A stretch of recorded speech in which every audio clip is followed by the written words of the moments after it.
আসসালামু আলাইকুম। Hello everyone, কেমন আছেন সবাই? আশা করি ভালো আছেন।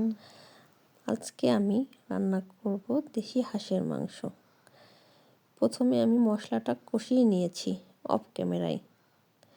এখন আমি মাংসটা দিয়েছি। মাংসটা এখন দিয়ে ভালোভাবে কষিয়ে নেব।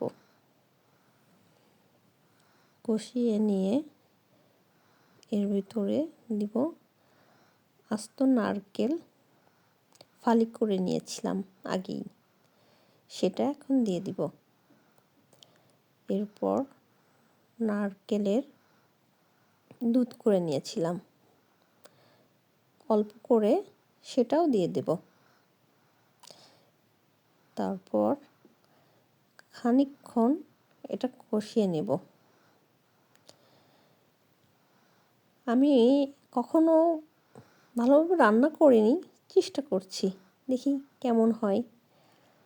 আর আপনাদের সামনেও নতুন, আজ প্রথম চেষ্টা করি, দেখি পারি কি না।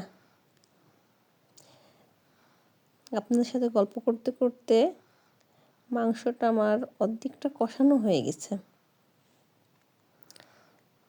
তারপর বাকিটা নারকেলের দুধ আমি দিয়ে দেব।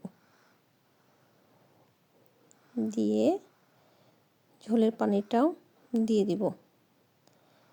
দিয়ে আমার বাকিটা রান্না শেষ করব। আল্লাহ হাফেজ।